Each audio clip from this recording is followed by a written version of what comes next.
Hello and welcome to the Build with Baer workshop. My name is Pat Baer. I'm here to build a model kit, two model kits in fact, and hang out with all of you. I'm throwing the Bear Cave, the link on the site, and the tier 2 blue emote. If you are currently a subscriber, you can reply with those emotes. If you're not yet a subscriber, you can say hi or use other people's emotes or be a lurker.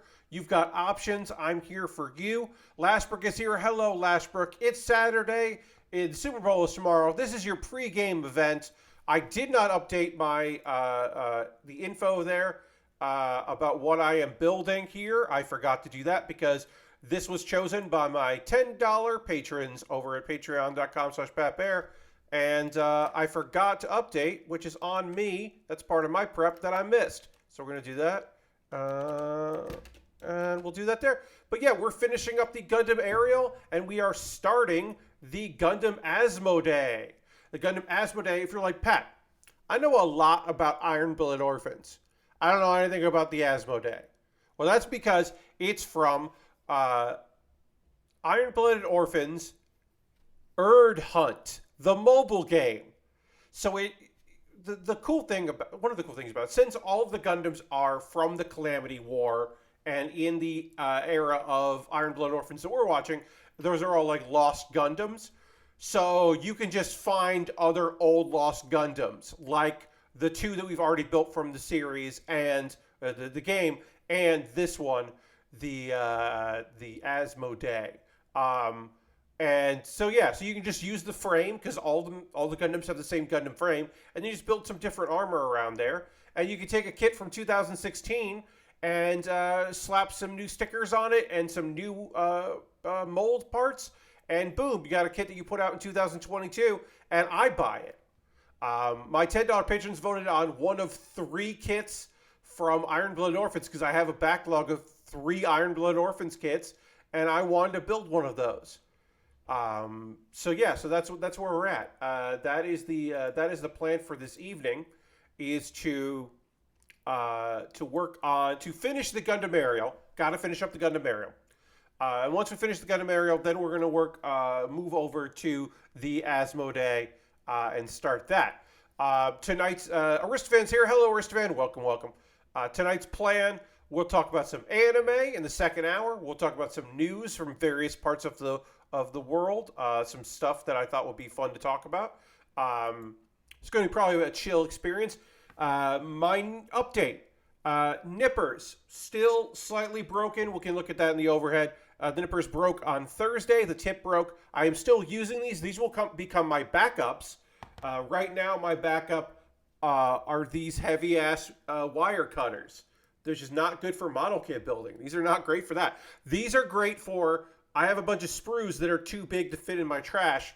So I'm going to take them and, pop the piece here, and then I'm just going to, like, do a cut like that and cut through them. It's real good for doing that.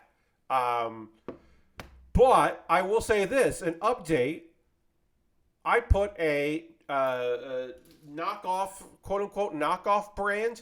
The factory that makes the God Hands makes some other snippers for other companies that don't have the God Hand brand and therefore are just about the same but cheaper.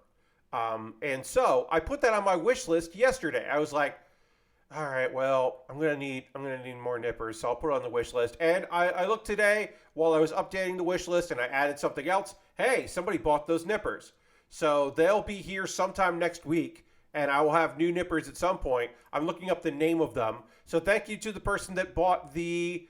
Yeah, these were made in China. They're not God Hands. They're not the 120s. They very much look like the 120s. They're called Prime Pliers Cutters, Hobby Gundam Model Craft Tools, ultra sharp and powerful single blade cutting nippers. The company, the brand is ANSAI. ANSI? ANSI makes nippers that look a fucking shitload like God Hands. Who knows how good they're going to be, but they were far cheaper than God Hands. And they have a decent rating on Amazon. So I put those on my wish list and someone picked them up, which is rad. So thank you to whoever picked that up. we are going to get into the model kit building and the conversation, the hanging out, all that. Do want to point out we are currently at 34 subscribers out of 40. The goal is over 40. Yes, Aristocrat, I am happy about that. Of course, we will still use these, and these will become our backups. And then we do have the wire cutter things in case these start degenerating even further. But yeah, a reminder, we're currently at 34 subscribers. The goal is always 40. If you'd like to become a subscriber, feel free to do that. If you're watching this later on the VOD here on Twitch, just become a subscriber on the off time, whatever.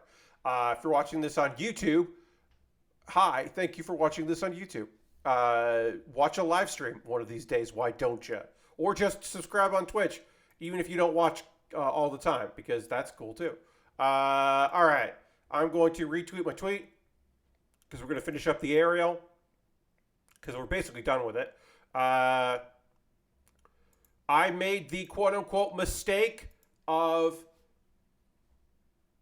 tweeting my feelings on a topic like 10 minutes before the stream started, because it's getting, I don't want to call it traction, but it's like doing something on Twitter. I'll tell you the tweet just for posterity's sake.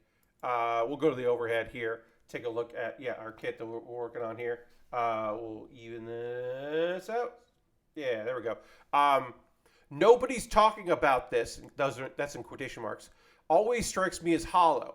Motherfucker, you heard about it from somewhere. You being in all capitals. Caps lock on you. Look, I fully do believe that weird stuff. Do I know what's going on in Alaska / Montana and into Canada? I don't fully know what's going on up there about there being unidentified objects and people being worried about that. But, like, people are talking about it. People are talking about it because you found out about it. You didn't break the case. You didn't unlock a conspiracy. You read about it on Twitter and had a reaction to it, and you retweeted, like, 3 people, and then you were like, why isn't anyone talking about this? Because people are always talking about this. People are going to keep talking about it. Because you don't... Just because the New York Times isn't reporting on a thing doesn't mean that people aren't talking about it. Maybe you need to expand your sources a little bit. I don't know. It does... I don't like putting the blame on individuals, but it does sound like a you problem. If your immediate response to it there being an issue out there is to go, no one's talking about this. And it's just like, I think people are talking about it. I'm pretty sure that people are talking about it. It's just not necessarily registering with the general populace, you know? It is a weird thing to be fixated on, so I do apologize for that. But I was like, all right, you know, about it. It did strike me as a little hollow that people were like so freaked out about that. I gotta talk about it. They're like, no one's talking about what's happening in this state. It's like, do you live there? Then some people are talking about it. Now, if you want to be pedantic with me, and you go, Pat, when I say nobody, I don't mean nobody. I mean not enough people. Then I would say, you should fucking say, not enough people are talking about this. You should be clear and say, I don't think this story is getting the attention that it deserves. To which I will either, I could agree with you or I could disagree with you on that. But at the very least, just got to be like, nah, I'm talking about like there's a grand cover up. And it's like, there is not a grand cover up if you know about it. Because you are not special in that regard. I was about to say special and just leave it at that. But I'll continue, like, right? So that's the thing, right? You know, you might be uninformed about a particular topic, but you at the very least know something about it. I have these in my hands. I might as well make use of them. Just clipping up. Because we are almost done with this kit. We're working on the shield. We got components of the shield. Shield's a big thing. Why is it in several pieces? Well, it's in several pieces so that you can combine it into the shield and then take it off and put it on the Gundam aerial as further armor. That is just like a cool element of this particular model kit. This is some cool shit that this model kit does. which we like. We think everyone believes they are an outlier. Yeah, I mean, look, the idea that like I've been there. I understand where I'm like frustrated because there's a thing that I'm excited about, anxious about, angry about, and I feel like I'm not getting through to people, and like this feels like it should be a bigger deal. Like I've been there. I understand that, but like I don't know. Like the idea that when I see people freaking out about like a thing, like look, I am not trying to say that an ecological disaster in an area of the country isn't news. I'm not trying to say that. But when people are like, I feel like I'm losing my mind because people are talking about a weather balloon from China and they're not talking about this. You're like, oh, you mean the thing that you can see with your eyes?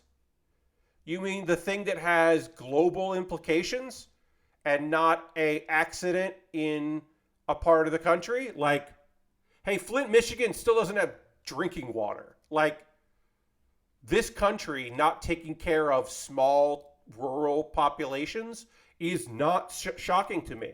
It fucking sucks, and it is a goddamn problem, but I'm not shocked that the local news here in my area of South Carolina isn't talking about a train accident in Ohio. Like, I'm not surprised by that at all. That if I went to the website for my local paper, that they aren't talking about that. They'll talk about the border problem because I'm in a southern state, and the imagined crisis in Texas is a story because it is a for-profit news organization.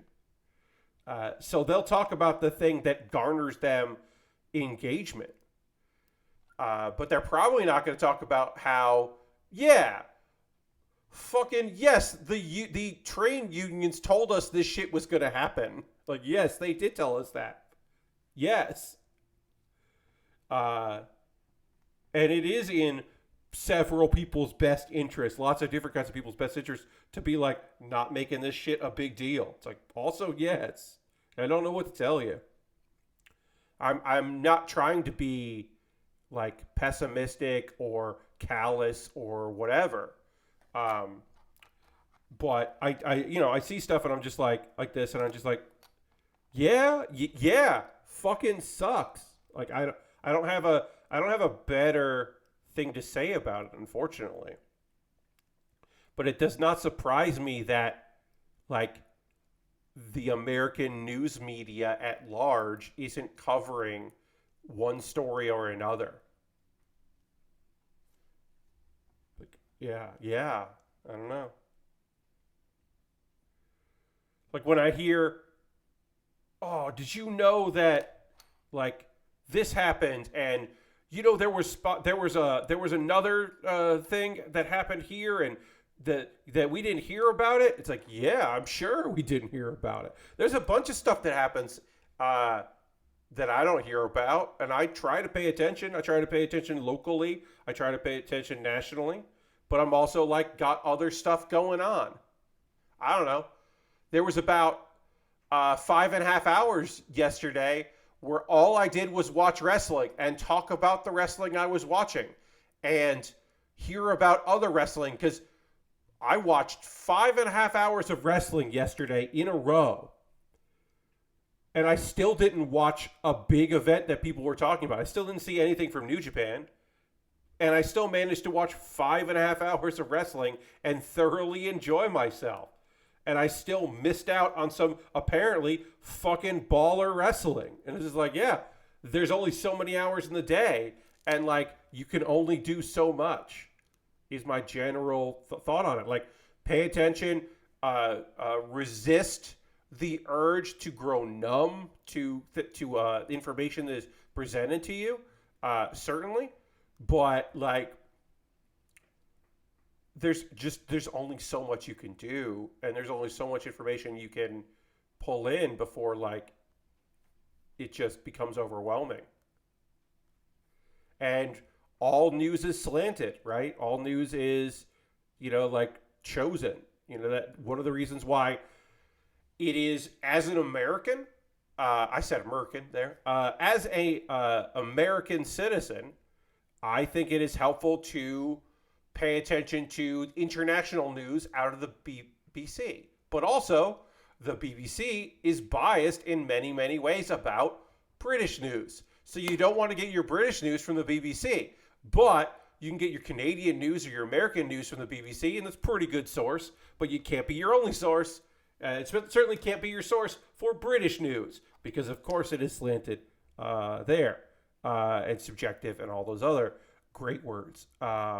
So it's just like, I don't know, at a certain point, like, listen to people on the ground floor of a thing.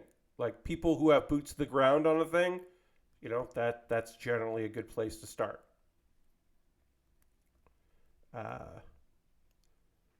But I would say caution yourself about giving into the belief that you are somehow like on the ground level of an amazing thing that no one's talking about, because they are.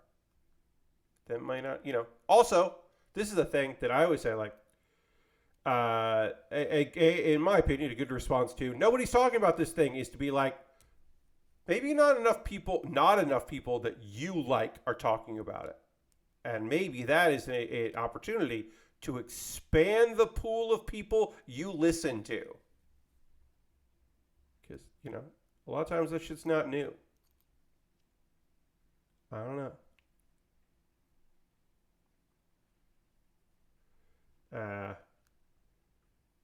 That I was not expecting to have a rant in me tonight. I thought tonight's still going to be chill.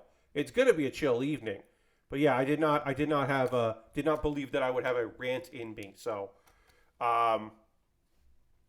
let's talk about something real fucking goofy. It's really goofy. Warren Beatty.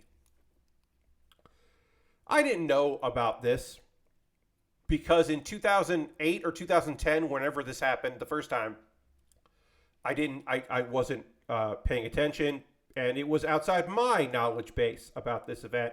But we should talk about the nonsense that Warren Beatty is up to. So Warren Beatty, if you don't know, he made a movie about Dick Tracy. He made a Dick Tracy movie, not a movie about Dick Tracy. He made a Dick Tracy movie. Madonna's in it. It's okay. Well, he has the rights to make movies about Dick Tracy, and he doesn't want to lose those rights. Why? Nobody fucking really knows why he's so hell-bent on the idea that nobody else can make it. So he has to make something every once in a while. And he doesn't have the funds to, like, make another property, but he doesn't want anyone else to. So the solution is, for the second time ever, he has made a sequel-ish to Dick Tracy. And it's mostly like a Zoom call with some editing. And it's like him and Leonard Maltin. And it's Warren Beatty as Dick Tracy, but also as Warren Beatty. And it again, it's only going to air. This thing that came out last night is the second time this happened.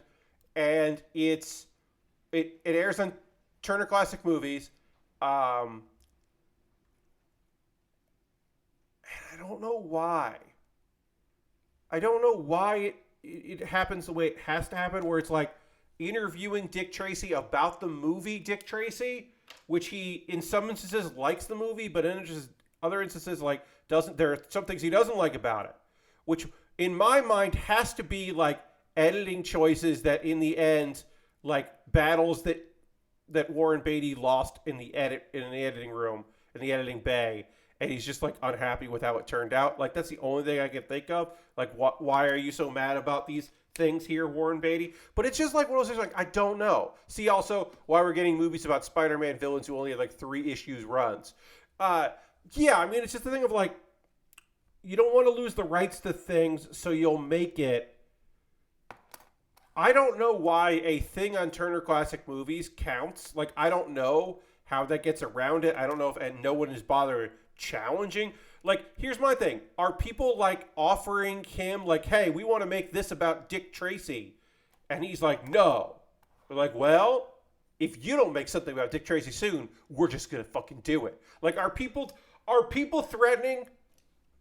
Is Warren Beatty under direct pressure from people that, like, hey, Warren, we hear you haven't made anything with Dick Tracy in a while. Would be a shame if someone else made something starring Dick Tracy. And he's just like, oh, you're not getting me this time. Whoever I've perceived to be blamed this on and I'm mad at, you're not getting me. You're not getting one over on Dick Tracy. And it's just like I don't know. I can't imagine that like he's running into issues. But who knows? Maybe somebody's out there has their passion project and real or like their dream has been to make a Dick Tracy movie, and they're so mad that Warren Beatty keeps getting in their fucking way. Like I don't know. It's totally possible, but I don't quite believe it. Rich is like, yeah, IP rights usually stipend a number of years before someone must be delivered using the IP. Yes, totally. Hey, Lord Crashton, and welcome. We're almost done with our shield here on the aerial. Yes, totally. The idea that Warren Beatty has to make a thing or he'll lose the rights to continue to be able to make it, I don't doubt that at all. I doubt, the two things I'm concerned about are, is anyone in Warren Beatty's life able to talk to him about this? How come Leonard Maltin why Leonard? That's the question I have. Forget are there people trying to knock down his door in order to make something that are mad that he won't release this, that he's doing this and he won't just let this go? Like, are there people that are just like, oh, one of these days we'll make this thing, Warren. You can't keep getting away with this. Did I miss a piece? I might have missed putting I did. I missed a waist piece. All right, so we'll do that. I did miss that. Weird. Like, maybe there are people who are like that. But my question is, Leonard Maltin, why are you humoring this man? Like, you have... I will say this, Leonard Maltin, you have a responsibility to tell your friend Warren Beatty, Warren, stop making these weird one-time only air once on Turner Classic Movies things. Let it go. You owe it to your friend Warren Beatty to tell him to please stop dressing up and interviewing yourself as Dick Tracy. Like, what the fuck? It boggles the mind how that is a thing that exists and is like taking place. Just like, no, someone's got to step in.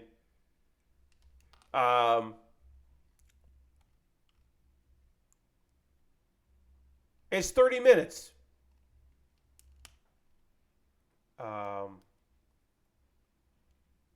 You can find the first one on YouTube. I don't know if the second one has gone up to YouTube yet. Surprised no media companies offered to buy it off. Well, that's the thing, Lord Crashington. I don't know. I'm sure somebody has made an offer to take possession of it.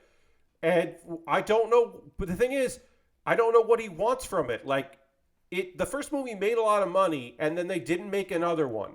And I think Warren Beatty is just a petty son of a bitch.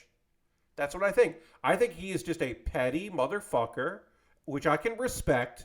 I can respect it. That is just like, they didn't let me make a Dick Tracy sequel. Nobody gets to make a Dick Tracy sequel as long as I'm alive. Like, I don't know. That's the only thing I can think of is that he is just so fucking pissed off about perceived slights that he is just going to be petty. And I can respect it. It's the part where it's just like, the people around him are enabling this behavior in a way that I'm like, nah, y'all can't. Y'all gotta say something. Y'all gotta step in and be like, Leonard, no, we gotta do this.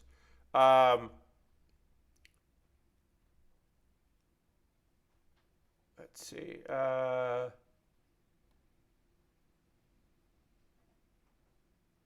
Yeah, he argues with himself himself and the character he's playing.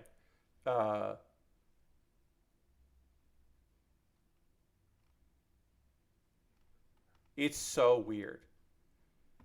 Um, let's see. There's a lot on the Wikipedia page. He bought the rights to make movies directly from Tribune, the owner of the comic strip. He brought his. He and Disney made the movie.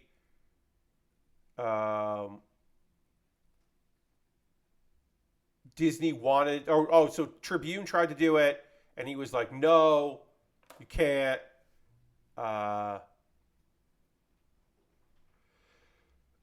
certain period of time without a new Dick Tracy movie series special. Ooh, that's what it is. So special. So it counts as a special. Apparently, it's movie series are special. So this does let him keep the rights.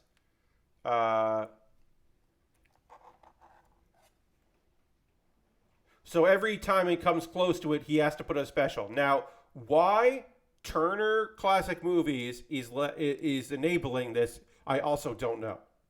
But there are several parties involved who probably need to like fucking talk to one another and figure this shit out. We got to put stickers on this last piece we got here. We got 2 more stickers to apply, and then we are done with this. Then we will take a photo with the shield, and then we will take the shield parts off and put it on the kit. But we gotta do this here. So, oops. And this is the tanky part. So,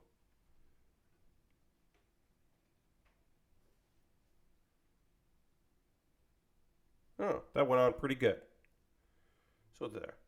HBO should do a Looney Tunes spoof of Dick Tracy. Yeah, there you go.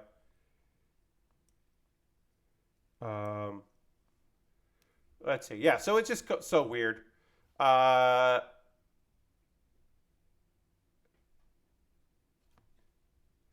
He's 85. This is weird. This is almost this.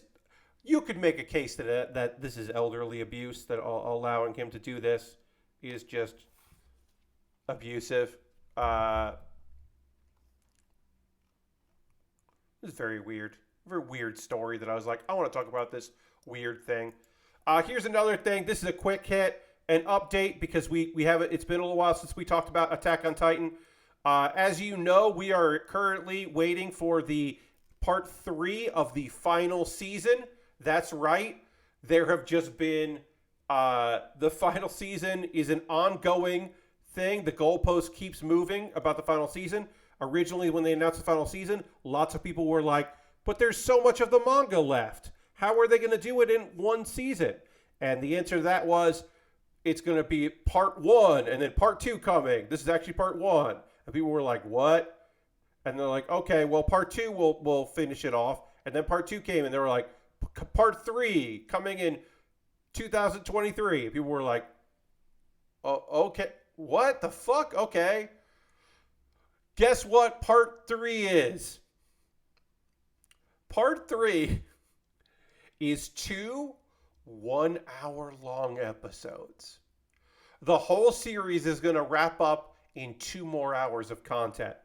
But one's coming out in March. So Attack on Titan Final Season Part 3, Part 1 comes out on March 3rd.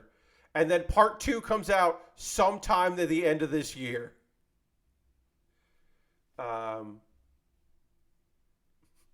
And I love this about the Polygon article. This latest breakup of the show's final season should hopefully be the last one. There's no clear indication, though, because when that second hour ends, it could end with part 5, part 4 of 4 coming, 2024. And here's the real shit. The real shit from your friend Pat on all of this. The kicker on all of this shit. It doesn't end well. The manga's final arc is considered by many, not everyone, certainly, but by many people, a big fucking disappointment. There are a lot of people that checked the fuck out during the last arc of Attack on Titan, the manga version, and are not looking forward to it. And it's going to take like 4 years when all is said and done to finish this last season. It's an unbelievable. It's completely wonderful. Just so great. I do want to say December 2020 is when the final season started. And then it's been a yearly thing. And people were very confused when they were like, what? I do want to check the Wikipedia of this. We just do Attack on Titan. Yeah, the Japanese anime series. Oh, we're done with these stickers. And we are done with the shield. Boom. Shield is done. This is what the shield looks like. Ends with the AMV. Yeah. So I just want to say that the original anime, the first season of Attack on Titan, began airing April 7th, 2013. So, there have currently been 87 episodes, 8 OVAs, and then there'll be 2 specials to end it. And once again, I must point out that if the second part does come out this year, it will have been a 10-year series for the anime production. Remarkable. Nonsense. Wonderful nonsense. There's a movie, but that was just like hey, this is what's happening in this. There's been a couple of like, this is like, oh, we're just kind of doing the whole like, telling you everything you need to know about it so you can get ready. Just starting in year 10. Yes, Lord Grashton. It's wonderful. Wonderful nonsense. Love it to death. Never change. All right, so we're going to we're going to take a photo of this kit with the shield so we can see the shield mode, what the shield looks like. Then we're going to take the shield components off, add it to the kit to give the extra armor. We'll do that. And then we will move on and start the Asmoday high grade. So let's get it going here. Got to enter that code in so I can bring up, let me just see what we got going on here. Okay. Ugh. All right. There is our kit with the shield. And now we will, you got to take apart this shield because this kit has some components to go onto it. And then some of the other components go on there. So this comes off. There we go. That comes off. These come off. This comes off. This comes off. This comes off. And then these two come off here. I think all of these parts come off. I can't remember. Let's see. And then this goes on like this here.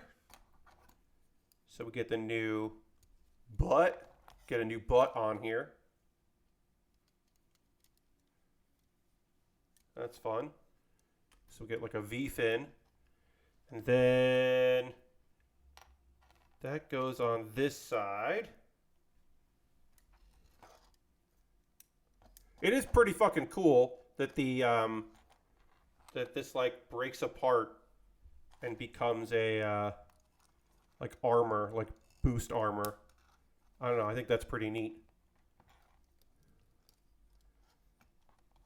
It's pretty cool that does that.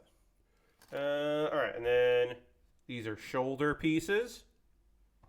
So these go into the side here. It does mean that this kit, when it doesn't have this extra armor, just has like weird, like empty spots on the sides of it, like weird pegs to just hold nothing. When you want to have the shield, it is kind of odd. It's like, why does it have like a peg on the side of it? Oh, because there's some extra armor. that needs to go on there. Also, a lot of this looks like it should just be part of the kit the whole time. Anyway, we finished that up. Let's put the gun there, and then this part is just extra when you don't build the shield. And there we go. And that's going to do it for the Gundam aerial. I will probably have this kit on one of these displays behind me. That is the goal. Probably do that. I don't know when I'm going to do that, but I certainly plan on putting that there. I might make it the shield. I haven't decided yet, but I will probably display the aerial. All right, so now we need the Asmoday. Asmoday. Goodbye, Gundam aerial. You were a pretty okay build. Hello, Asmoday. So the Asmoday has parts from 2016, which is the frame. Basically, all this is 2016, and we used about all of it because the inner frame of all Iron Blood Orphan kits are the same. But then it has some fun accessory parts that were crafted, new stuff. You can see here, these are new parts, the armor, and especially some of the cool, very cool colors that will be on this kit. Excited for that.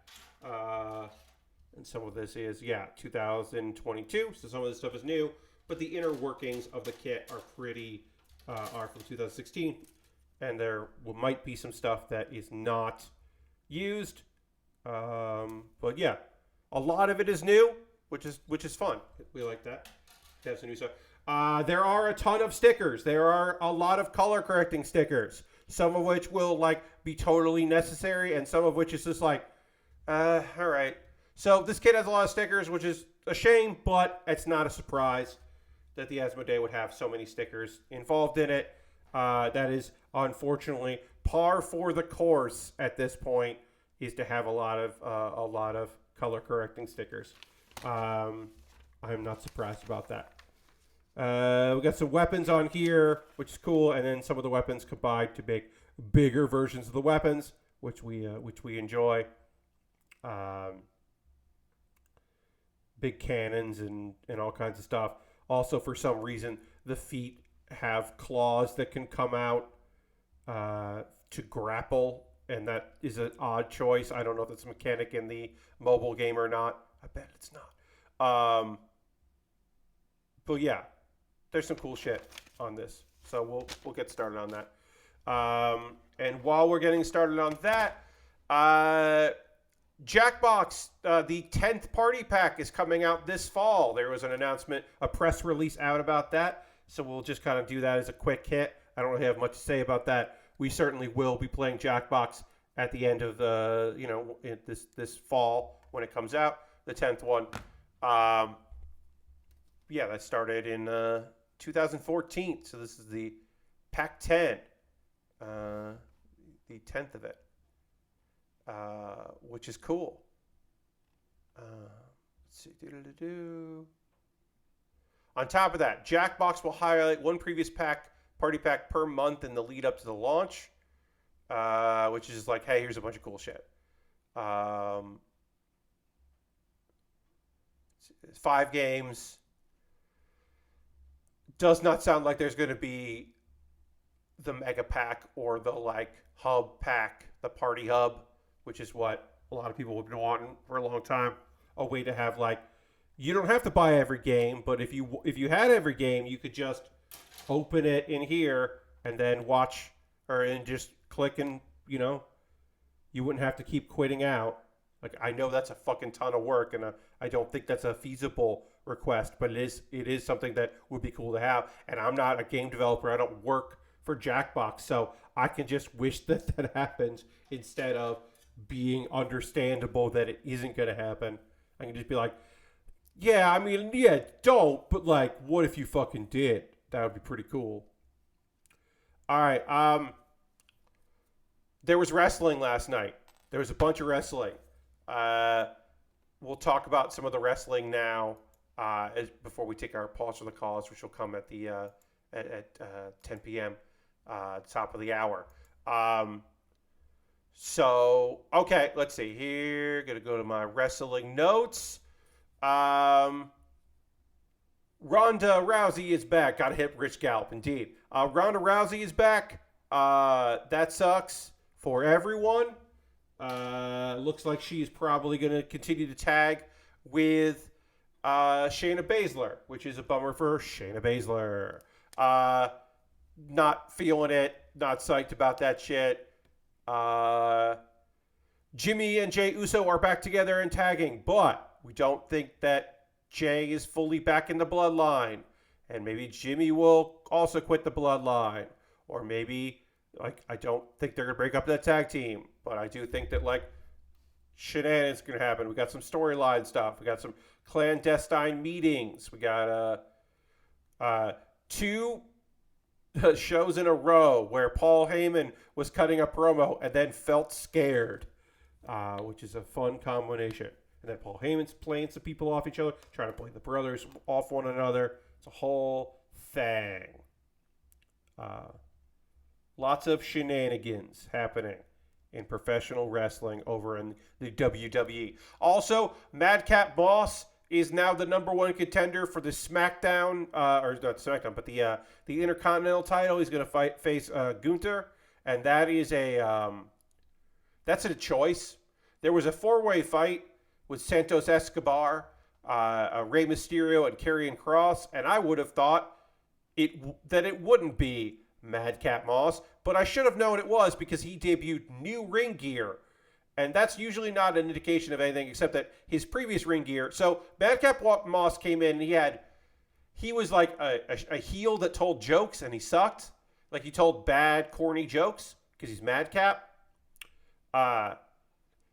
So his gear was like yellow shorts, and then they were held up by suspenders, like red suspenders, like a clown. And then when he became a face and he became cool and he beat up Baron Corbin, who he had been feuding with, and he won that feud, he went to an all black outfit, and he just had basic outfit because he was serious. He was a cool, serious guy. But now he has ring gear with some sort of personality, because he has an on-screen girlfriend who is his real-life girlfriend, which is a choice. So I was like, oh, Madcap. I didn't expect Madcap was going to win. It feels like a minor feud until WrestleMania, just something for Gunther to do, because what the fuck? Madcap Moss isn't going to become the Intercontinental champion. I don't think. But it's good for him. Good for the dude. He is a strong, big man, and I hope he does well. Gunther facing big men is fun. It's also fun to watch Gunther face small men. But whatever. I ain't picky. At this point, I have done so much. I don't have much to say about this kit as I'm putting it together.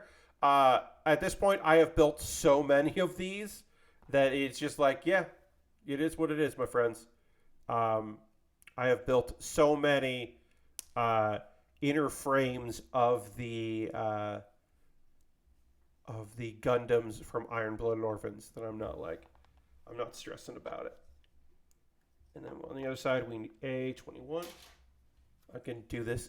I don't want to say I can do this in my sleep, because then I'll fuck up, and the easiest way for me to fuck up is to assume that I can handle it and then completely mess it up. So I don't want to say that I can do it in my sleep, but I'm fairly confident in my abilities to put together this kit and understand the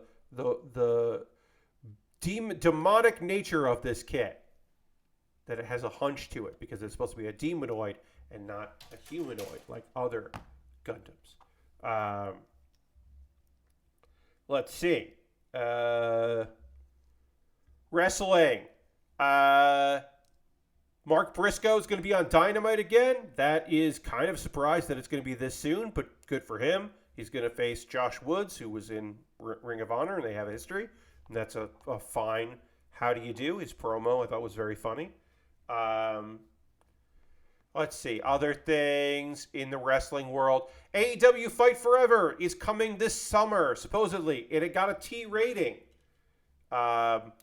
This wrestling game, this is the ESRB information that I'm reading because it's funny.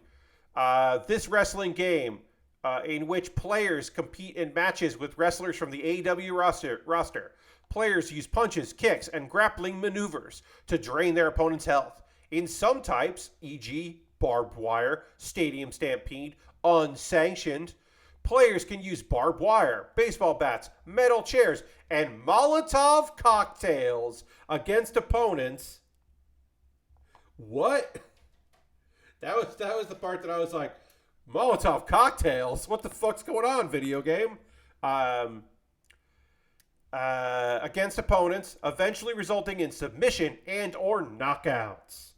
Again, this is the ESRB's rating of the game and what they include in their judgment.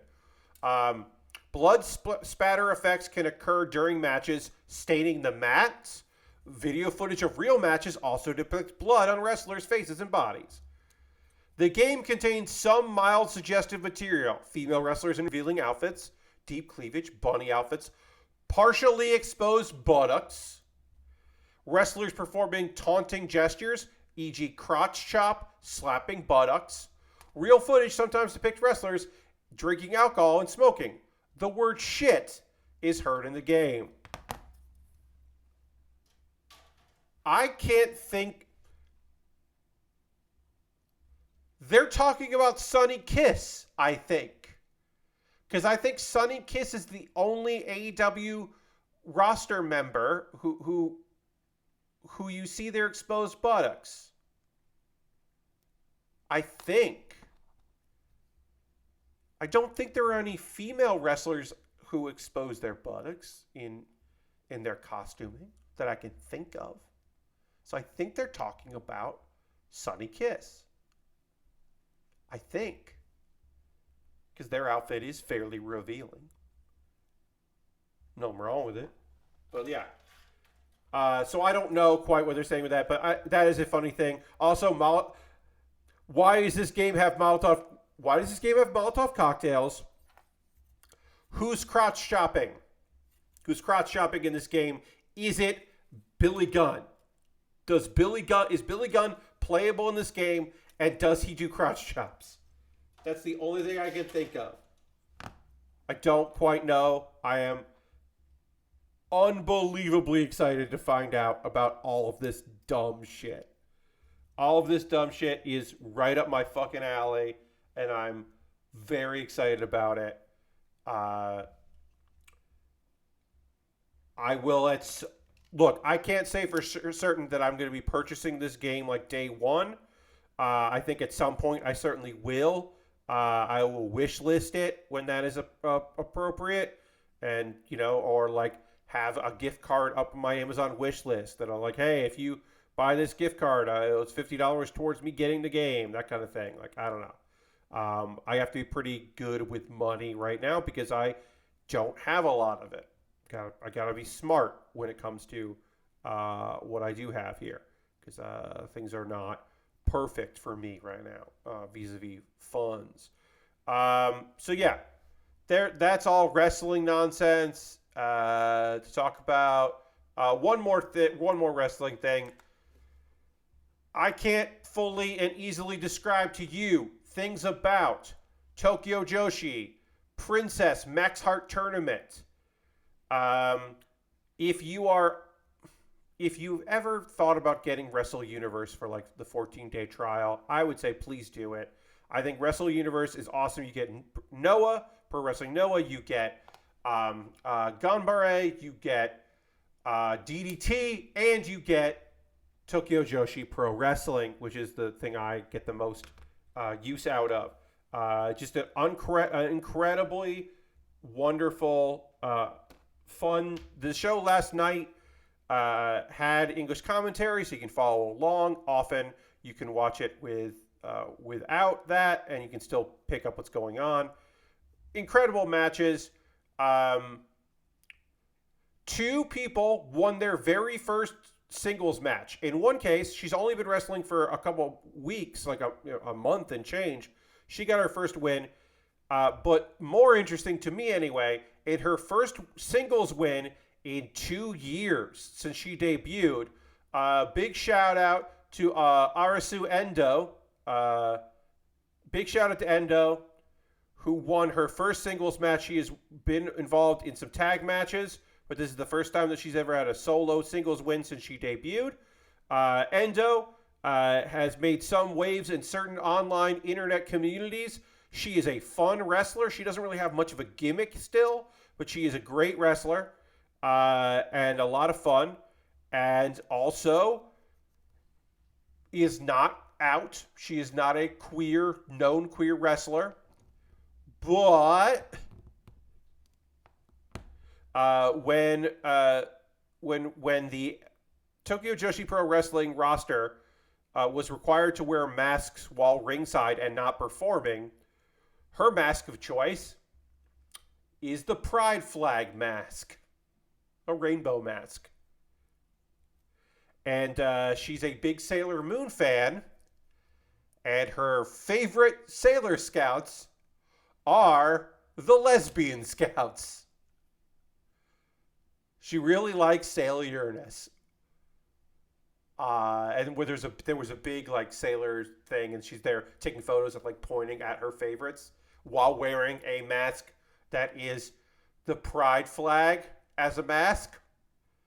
And you do the fucking math, my friends. You do the math while there's a certain very vocal community that really likes Arisu Endo. Anyway, she won her match, and that fucking rules. That was great. The main event was unbelievable. Fucking awesome. I am sad that my girl Hyper Masao and her tag partner Shoko did not win. I thought that would have been great if they won. Of course, I'm always a supporter of Maki Ito, who did win, because I am part of the Ito Respect Army. I know what's up. I get it. Big fan of Maki Ito, but I don't think Maki really needed the win. But it would have been huge for Hyper Masao and Shoko. But anyway, Hyper Masao fucking kicks ass and is a great wrestler and fun. Iron 94 says, I always keep my guitar in my car. They're good for traffic jams. But thank you, Ironhide the Fourth, for that. Always appreciate it. I do want to say shout out to my girl Palm Harajuku, who lost against Yukiari, but was still a very good match against Yukiari. Palm used the very impressive tactic of cheating by presenting herself as a super fan of Yukiari. Yukiari, who is a former idol, was in music groups, and she doesn't really do idol stuff as a wrestler, but it is a known fact that she was. So Palm tried to get her in a false sense of security, and then take advantage for an easy win, and that didn't work out. And Palm was very upset to find out that did not work out for her. Palm is a gremlin, and I love her to death. Would have loved for her to get a sneaky victory, but it was a fun comedic match, and that's all you can really ask for. These are small stickers, my friends. That's all. That's it. These are small stickers. These little great stickers here are teeny tiny, but we're going to get them on. We'll take a pause for the calls in a moment or two. Let me get these stickers on first and finish talking about my wrestle enjoyment.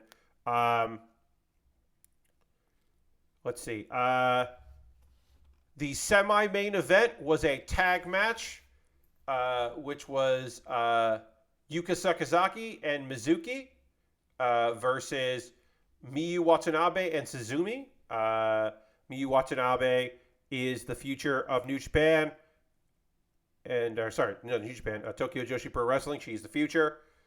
But the current champion and her tag team partner, the girl that is going to be the challenger for that belt, you cannot have them lose.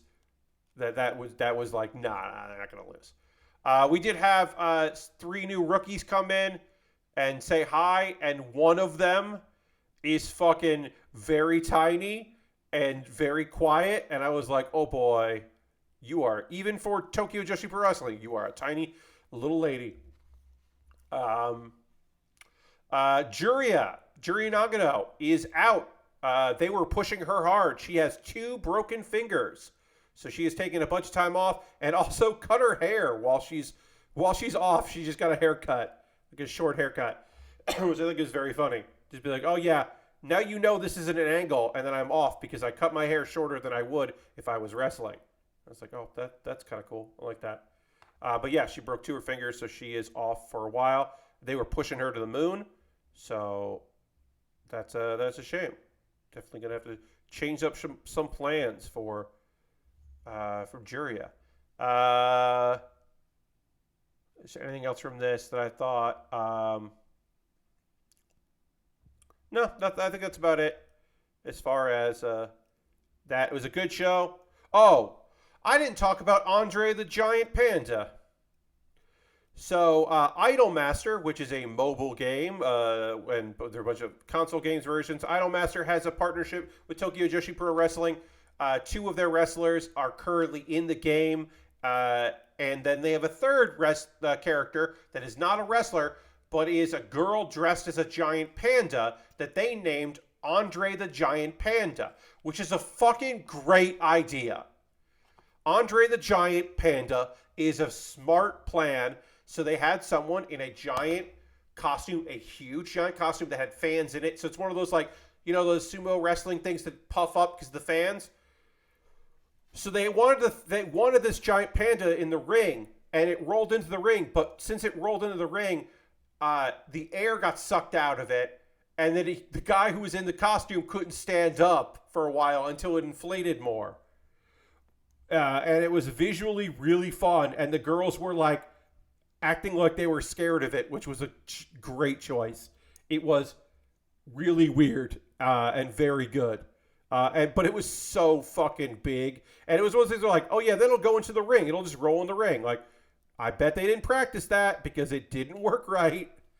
When they're doing it, they had to like help it out. It was very funny. Why was the handler, the Sherpa, if you will, for this, why was he in a tiger mask? Why did he have a tiger mask on? I don't know. I don't know why a tiger the tiger man is leading a giant panda or bear. I don't know, but that's what happens.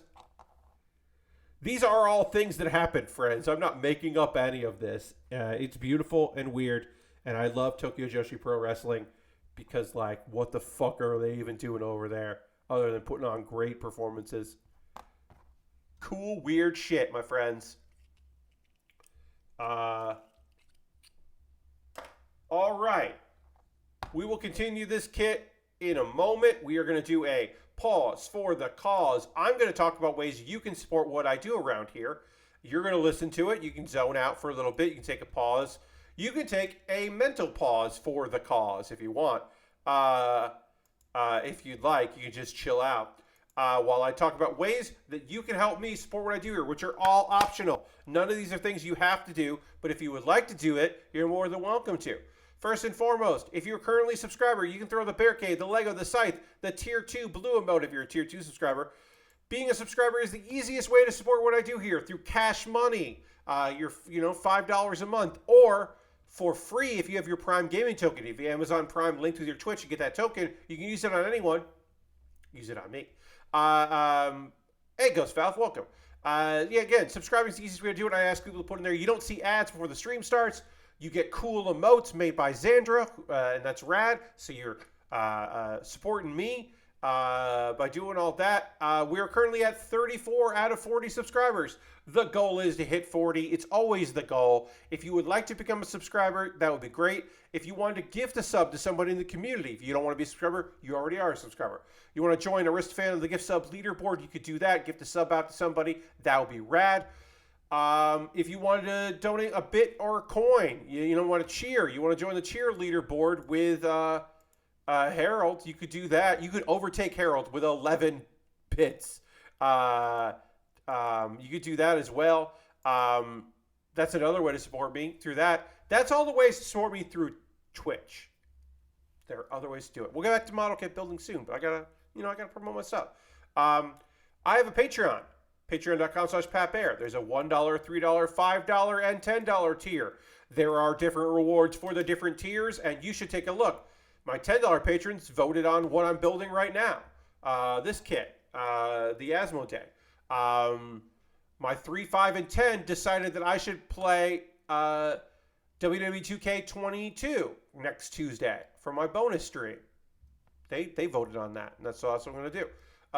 Your voice can be heard vis-a-vis voting over there, or you just give me some money and then you get some video links on stuff. It's pretty cool. Pretty cool. Let's see. Other things I can tell you about. YouTube. I got a YouTube channel, youtube.com/PatBaer. You know what? Subscribe over there. Subscribing to my YouTube is free. You can just subscribe to my YouTube, and it's not a big deal. While you're there, if you want to join for $2 a month, you get my Wednesday videos on Tuesday. And the one that the most recent one, I think is probably my best so far. The next one is going to be a silly one. I think you might like it.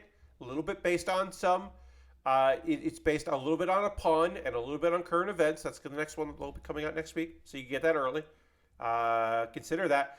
And those are all monthly ways to support me. But what about a one-time? What if you just want to like send my PayPal a couple bucks or through Coffee or through Stream Elements and just do like a one-time donation? You could do that.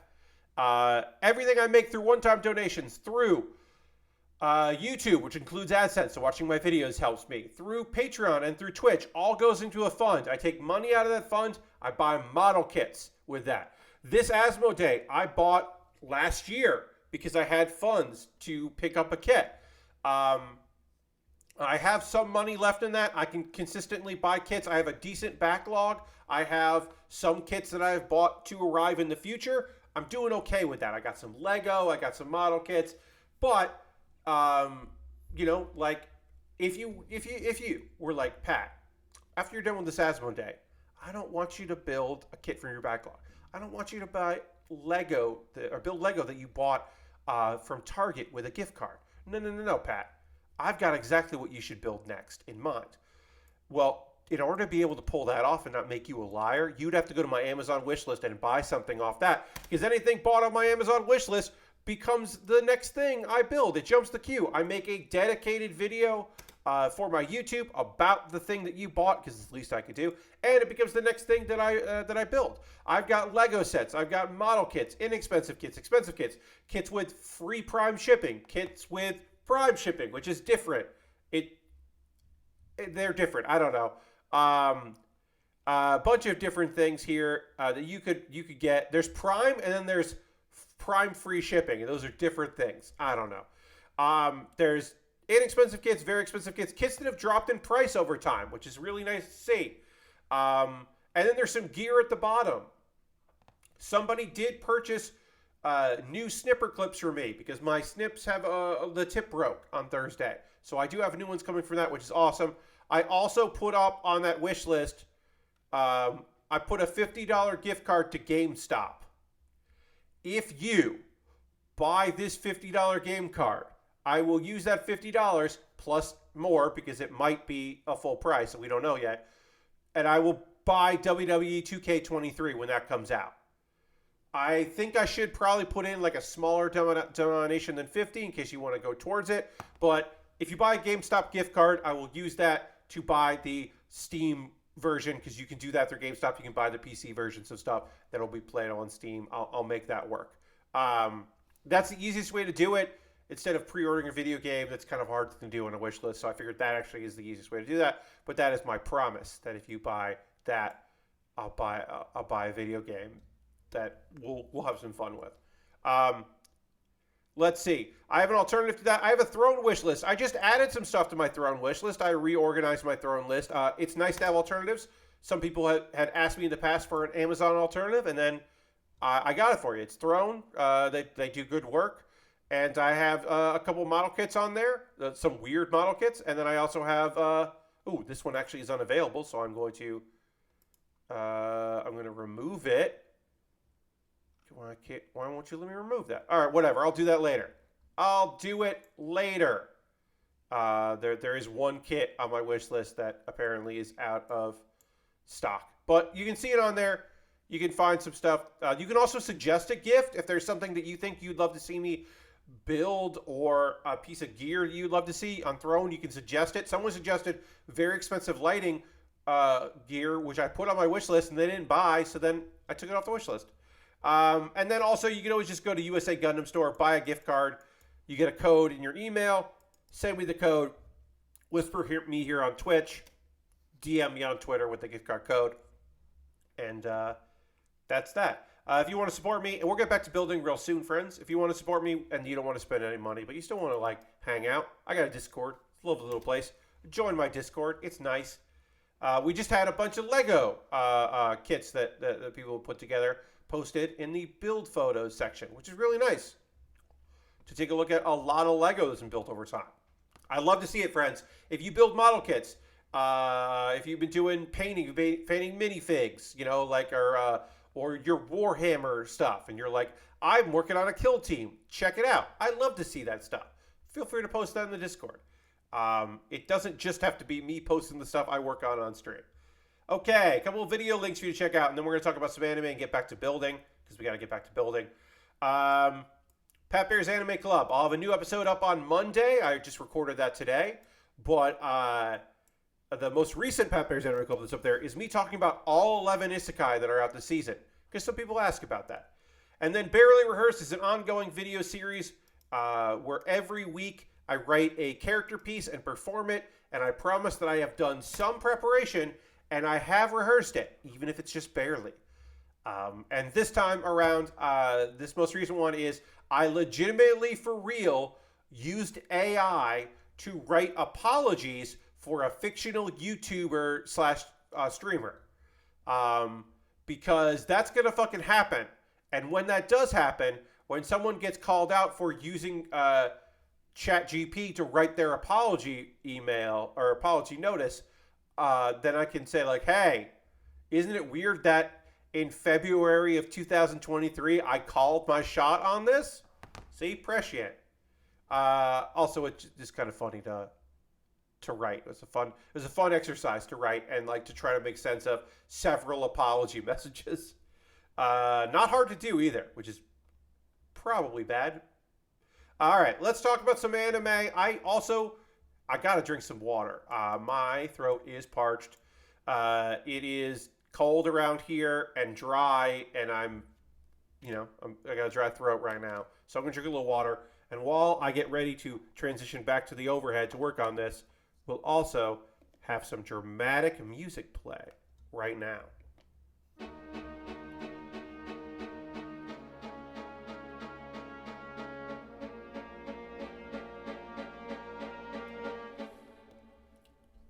All right. So we're going to talk about some anime. We're going to work on the backpack of this kit, apparently, here. Get the backpack going. I do want to read what it says here. Okay. Got it. All right, that's good. All right, let's build the backpack. There is a sticker on this backpack because of fucking course there's a sticker. There's always a sticker. And let me tell you about Endo and Kobayashi Live, the latest on the Tsundere Villainess Lieselotte. So, again, I am not doing a play-by-play of these episodes. I am doing my thoughts because the show is complicated. The show where two people are doing a Let's Play style commentary of a video game, but characters in the video game can hear them. And it's not quite clear how much of... Like, this episode... It seemed like a lot of shit happened that had nothing to do with them playing the game, and their commentary was important, but it wasn't the most important thing. I don't know. This show is like weird in a way that I can really get behind. I feel like if there was an anime show that I felt like I was the person that was the most vocal about people checking it out, it would be Endo and Kobayashi Live, because I feel like it doesn't like. I don't think it's getting the love that it deserves, because I think it is a really special, interesting show, and I would love to see more people I know checking it out. Let's see. Yeah, we're moving the story. There's a lot of dramatic stuff happening between a lot of the characters, but we're not getting a lot of... We're getting a little bit more of Endo and Kobayashi, but not as... Like, last episode was almost nothing, and it was weird. It was really weird. So we got more of that, which is good. But we're not getting them furthering, which I'd also like. There's a lot going on in this show.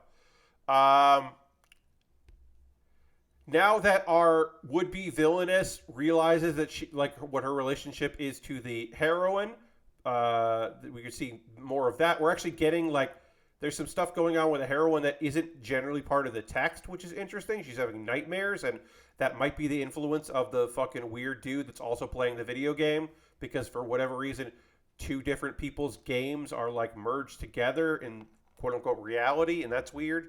I don't know. It's very strange how all that's going. Let's see. But yeah, everyone's kind of aware what's going on, which is fun.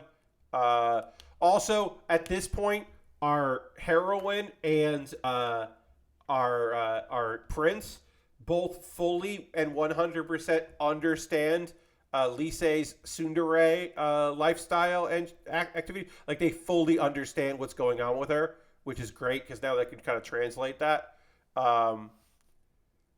And then Balder, there's some stuff with Balder from a few episodes ago.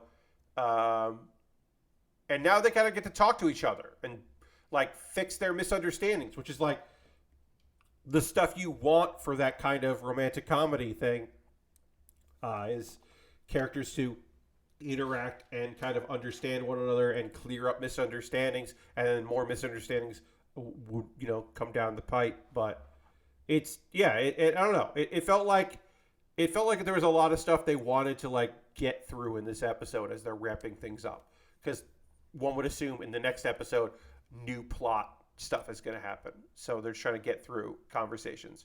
And yeah, there's a lot of surprises, which is fun. But we didn't get much with Endo and Kobayashi, which is annoying, because I would also like to see their relationship, their, you know, pseudo relationship that might become more. I'd like to see some advancements in that, and I don't think we've gotten it, you know, in a satisfactory way, I'll say. I think it's there, it's just not satisfying fully yet. So better, I think last week's episode was a little bit of a bummer, so I'm happy to see more development with these characters who I like. And it'll be interesting, again, to see where things go with it. It's such a interesting premise that I'm very excited to see what happens. Like, I don't know if they're, like, gonna explore, like, why this is happening, and, or, like, if we're ever gonna get an answer for, like, why these video game characters can understand the words being said to them by the people playing the video game. Which is just a weird premise for a show. I don't know. It is, again, this is my, like, sleeper hit. This is my dark horse. This is the show that I'm going to be talking about. I hope it sticks the landing. But this is the one where people were like, hey, what's a show this season that, like, I wouldn't know about? This is the one I would tell people, right? Like, this is the one that I'd be like, oh, you probably don't know about this season. This is the good shit. Farming Life in Another World, also, I would say, I don't know if Farming Life in Another World is the good shit. It's the watchable shit.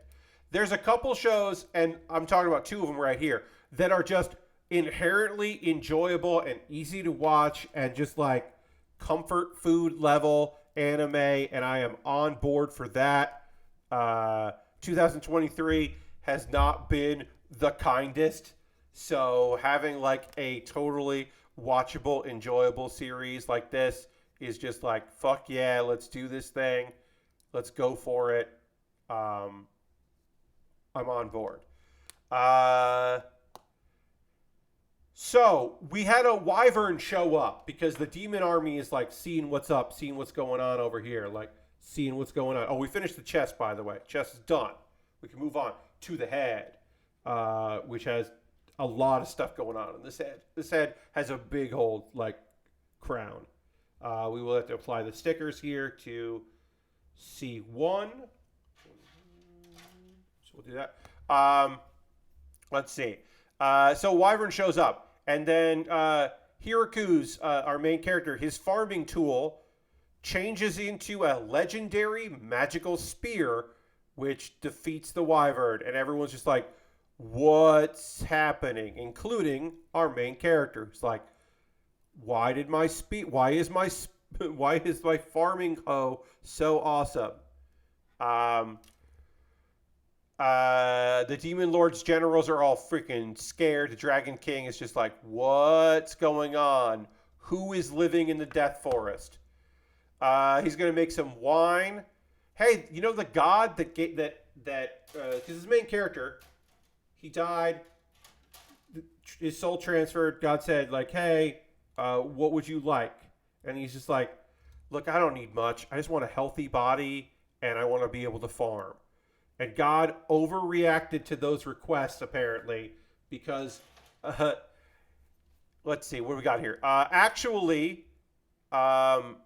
He granted him a supernaturally healthy body, which is why he's able to survive, wielding Grim the God Spear. Instead of giving him a magical farming tool, he gave him a God Spear. And it's only because of his supernatural body that he's able to withstand using the God Spear, which is why it's why it's such a good farming tool, is because it's not a fucking farming tool, it's a legendary thing. And the daughter of the daughter of the god, is just like, what the fuck? And so, my friends, in this episode, we finally have a moment where it doesn't happen in a lot of shows. It doesn't have to happen in many shows. Not only have we explained why our main character is in this world, in that, you know, he got summoned and got the opportunity to whatever have a better life, but also it's explained why he's so fucking strong. It's because the reincarnation god of this world fucked up. He goofed. He had a whoopsie, and just the idea that this show is like, yeah, I guess we'll explain a little bit of why. I guess we could get into why this is happening. I'm very pleased with that. I'm very happy to have any sort of acknowledgement of what's up and what's going on. It's just nice. Hello, Robert Don. Welcome. Working on the Asmoday from Erd Hunt, the mobile video game of Iron-Blooded Orphans. And I am a little confused about how this head is supposed to fit. I want to get the head on before I do the eyes, because I want to see kind of where this sits. This is a snap together kit. Yes, the Bandai kits are snap kits. No glue required. We don't use liquid cement around here. These are all snap kits. And yeah, these instructions are on the small side, and so I am just taking my time here trying to test fit these parts together, because they are giving me, I would say, a little bit of trouble as far as how they come together, because it's a little small. The instructions are a little on the small side and not as detailed as you would like. Parts of this kit, I have built like other versions of kits that use the same parts, so that I'm not like worried about. But particularly with the head here, this is stuff I haven't done. So I'm like, what do you want from me? How do you want to do this?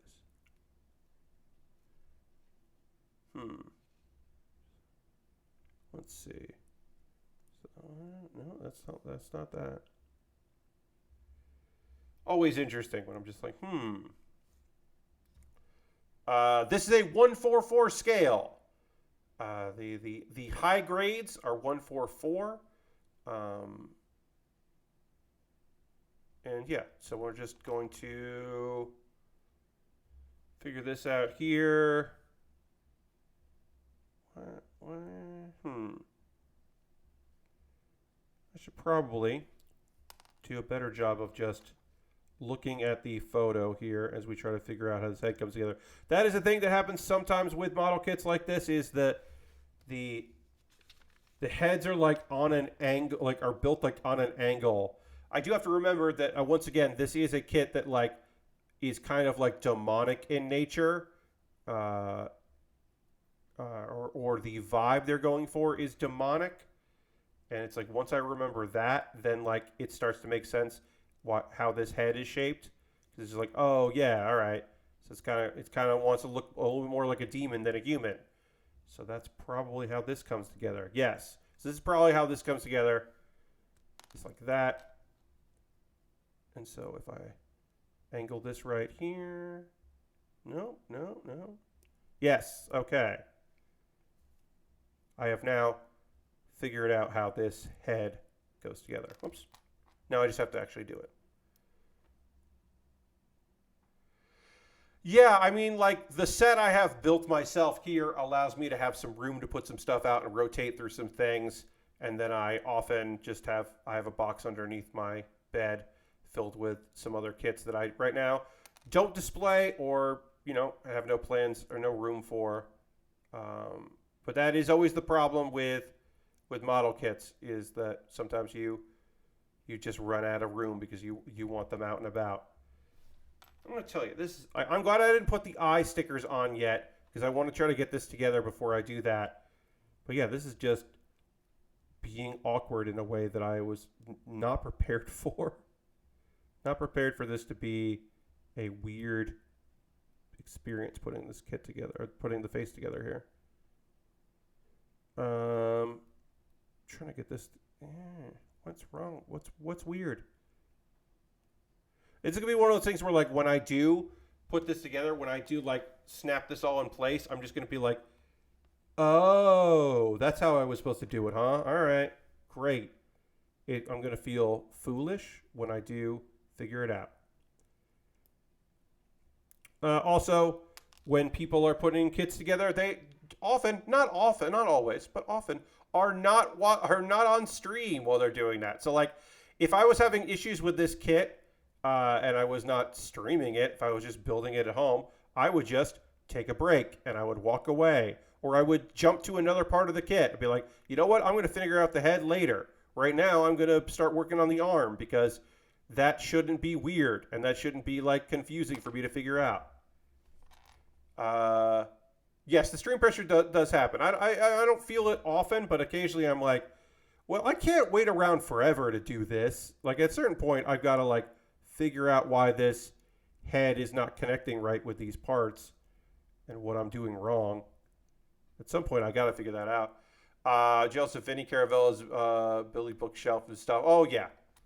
Yeah, I mean, like, I kind of put together a set here just as an excuse to have more kits out than my previous sets. All right, so I know this goes together like this. And this is like the back of the head. So then this is going to sit somewhere like this. Okay, I believe that's right. So this has got to go in. But why are you weird? Why are you weird, head? Why are you a weird part? Like, what am I missing? Is that it? That doesn't seem right. Okay, so I know these two parts go together like that. That I know. I know that for a fact.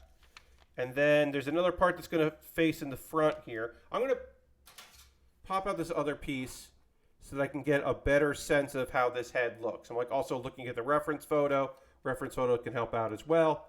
I just kind of get a sense of it. All right. Yeah. I mean, at a certain point, I got to, like, figure this thing out, right? So, okay, this is going to go here. Let's see. Anything important from the anime we're talking about here? Oh, more characters showed up. We got more elves in Farming Life in Another World. We got another vampire who is Rue's sister. And she's going to move in and do more science experiments. There's some lizard men. And then, like, a lot more elves showed up. And then they're just like, hey, we got to name this a village. We're going to name it the Great Tree Village, because you got that big tree. And also, hey, guess what? Main character of this anime, you are now the mayor. To which he was unprepared for that, but makes sense. All right, I'm going to do the thing that occasionally I have to do. I know I have the right piece. I know I pulled the right piece out. Sometimes, while I'm talking... Oh, the anime that I was talking about is Farming Life in Another World. We already talked about Endo and Kobayashi Live. This was Farming Life in Another World. It is a isekai, a reincarnate, or not reincarnation, a transfer to a different world, but it is a slice of life kind of chill style one of those. Okay, so I did pull out the right piece. Sometimes in conversation, I have recognized about myself that I have snipped the wrong piece out, and I'm like, why is this not working? And the answer is because it was the wrong piece. That is not the case in this. That is not the case here. This is the right piece. And then this is going to pop in that, I think. Yeah. Okay. So this looks correct. As far as I can tell, this is correct. It makes sense that that would be the bottom of it. And there's more stuff that goes on the top. So what I need to do is get this part to fit somewhere where it's supposed to be, which is like the chin and the spot for the eyes. So this needs to fit somewhere on this, and I don't know where it fits, but it's got to fit somewhere in here. Does it fit like that? It should fit where it. Yeah, okay, maybe that's what it is. All right, let's see. Did I just finally get this? I did. Yeah, yes. Yes. I believe that is correct. Is that correct? That looks kind of right. Is that right? Put that on there. No, that does not look correct.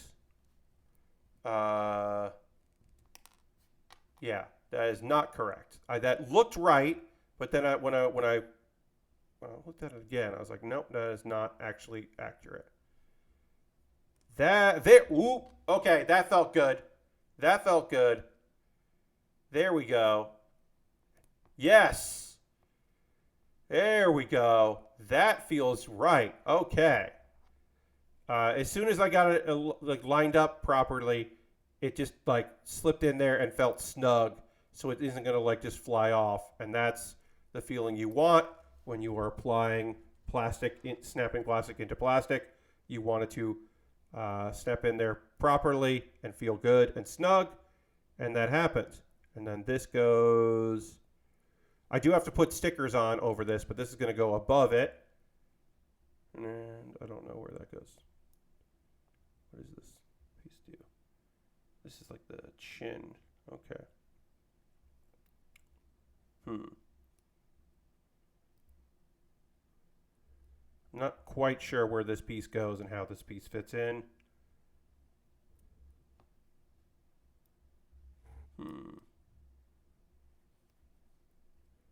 What I should do now is apply the eye stickers. I'm going to put the eye stickers on here because at the very least I can tell you that I got the parts of the head on right. So that's nice. So that's good.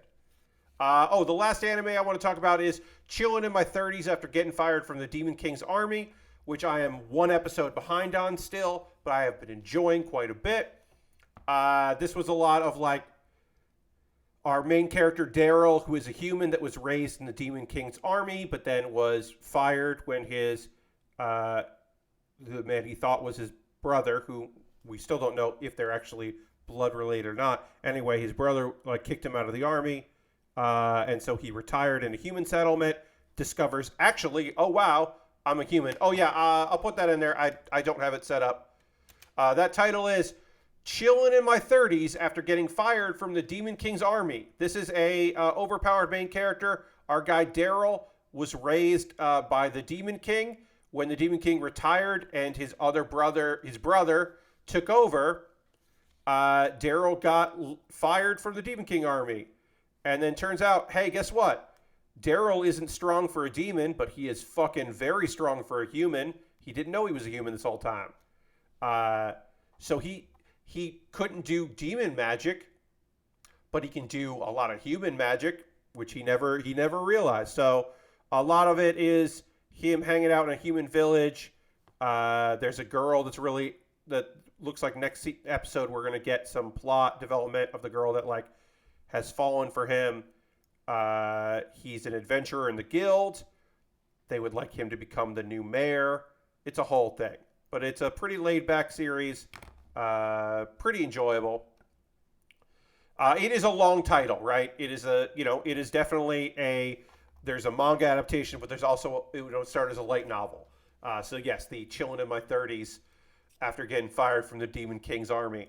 But yeah, basically also Daryl in this episode has to fight like a representative of the larger guilds. Like there's a lot of like internal drama, and there's a legendary blacksmith that wants to make something for Daryl, and he does make something like really cool and powerful, and Daryl has to use that to kick some ass and be strong and cool, and it's very good, and everyone's very impressed with how powerful Daryl is.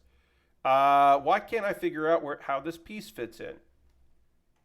There's just like an element to this kit that is very strange to me, where I'm just like constantly at odds, and I imagine the rest of this kit will not be as difficult for me as the head, but for whatever reason, this head is just like impossibly annoying for me to put together. I don't know why, but it's true.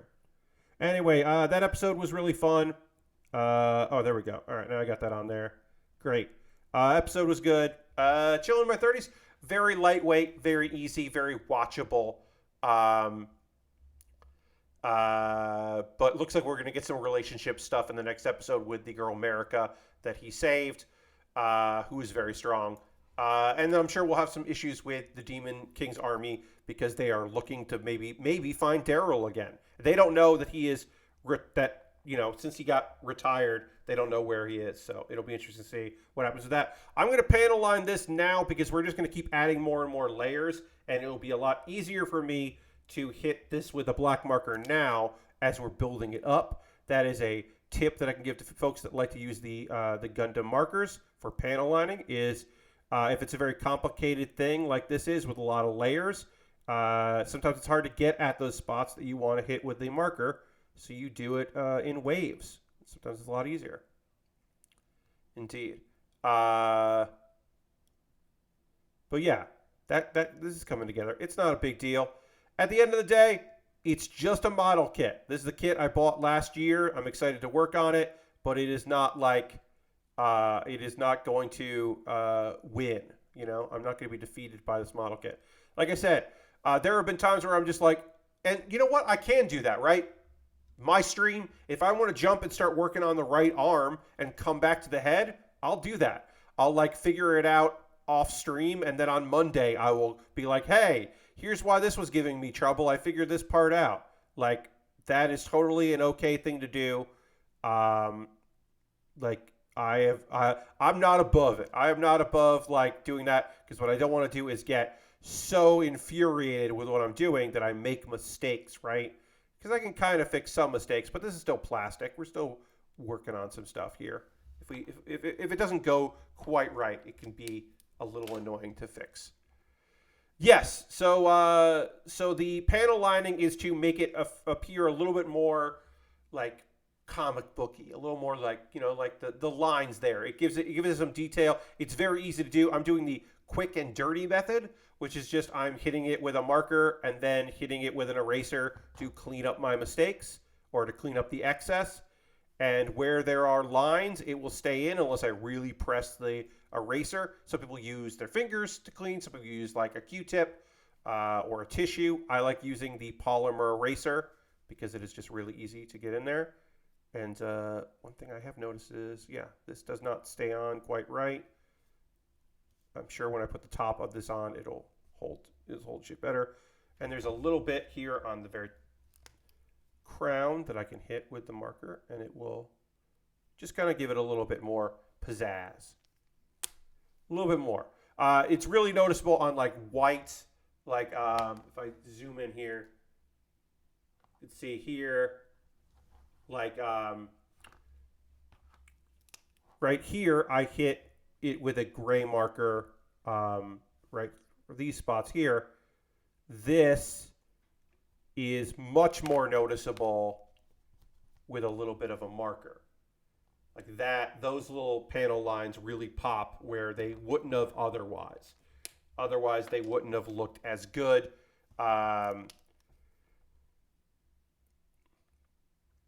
So If you're talking about League of Heels, I don't know if we'll do League of Heels again. I can't tell you. Oh wait, sorry. I can't tell you if League of Heels will continue in the future. I don't have a good answer for that. I know that a lot of people that were involved with that are not going to conventions regularly anymore because they're at a point where their jobs have changed.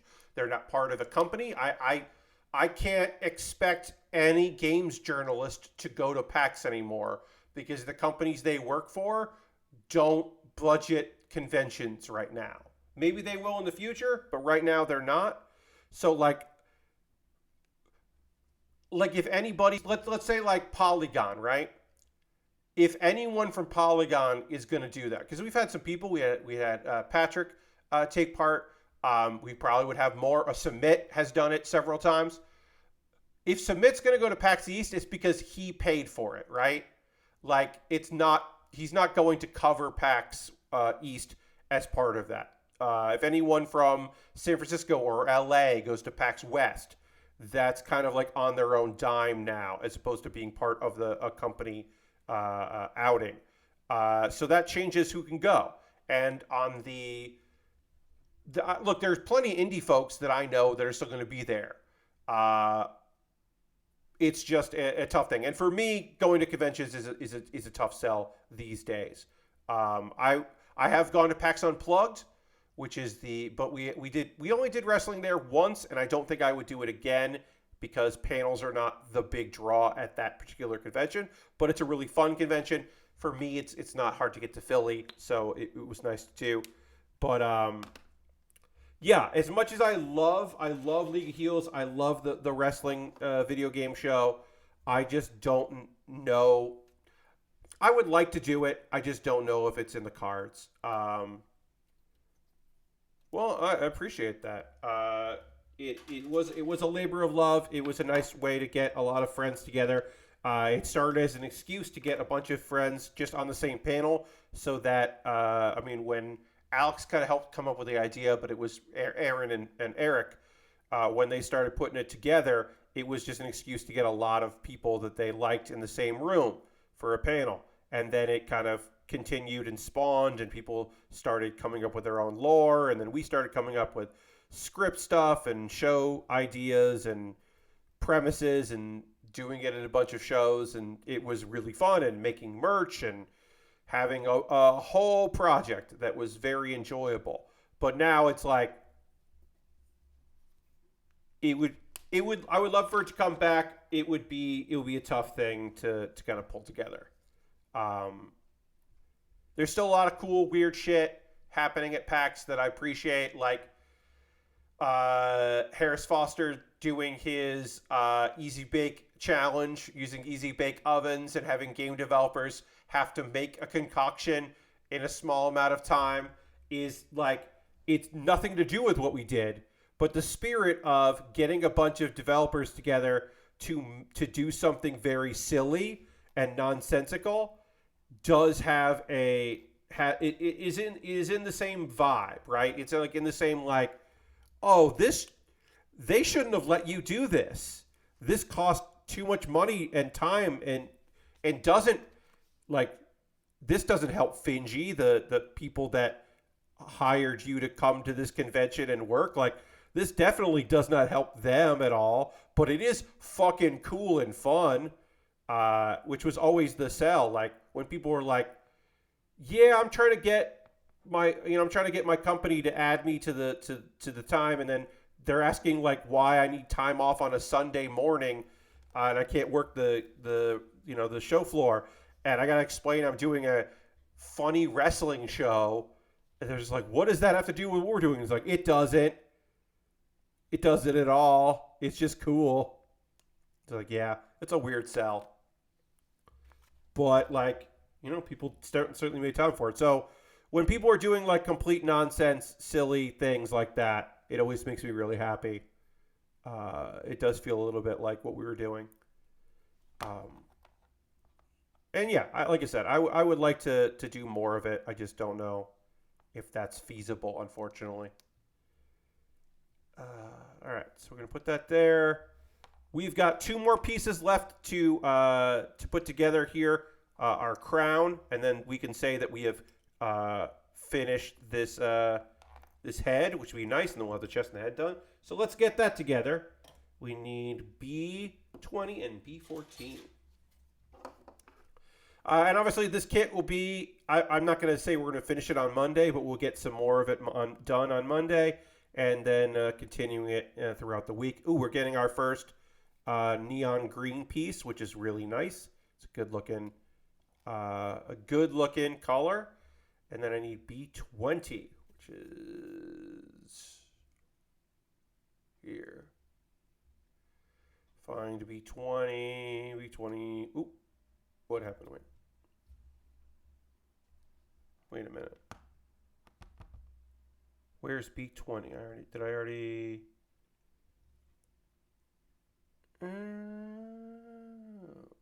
Oh, okay. There we go. I figured some stuff out. Okay, great. So this is,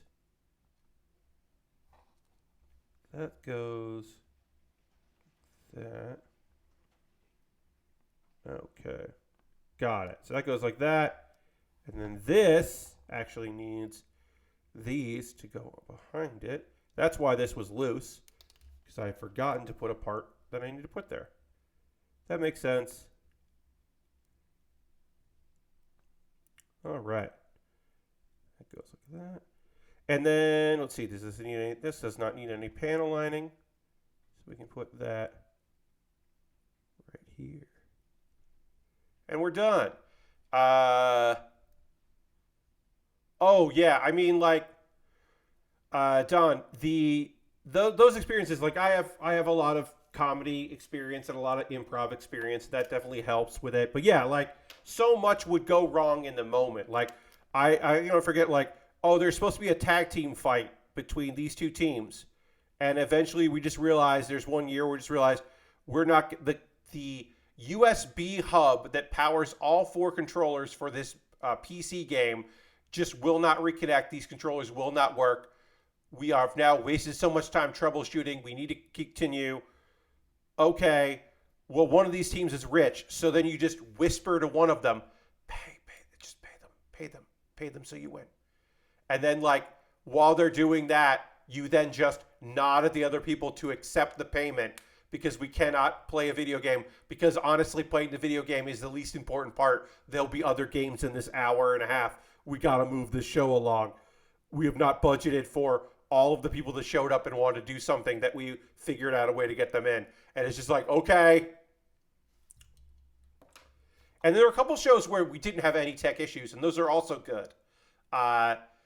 The PAX Unplugged show we did, the Everyone Can Wrestle, where we did a tournament using Smack Talk Showdown, the card improv game. There is 0 technical problems in that show. Everything is funny. One of the people involved in it, now we know, sucks. That's the only problem with that show. That show is perfect, except for one of the dudes in there is not a bad person. He just enables bad people, so he sucks. But, like, it's not that bad. But other than that, it's like a perfect hour of very funny content with independent wrestlers being incredible and also very funny stuff. And it's very good. And there's no technical problems in that show. And there are shows where there were a lot of problems, and it still turned out great. So it's just like, you never know. Speaking of turned out great, this kit's looking awesome. We have finished that up.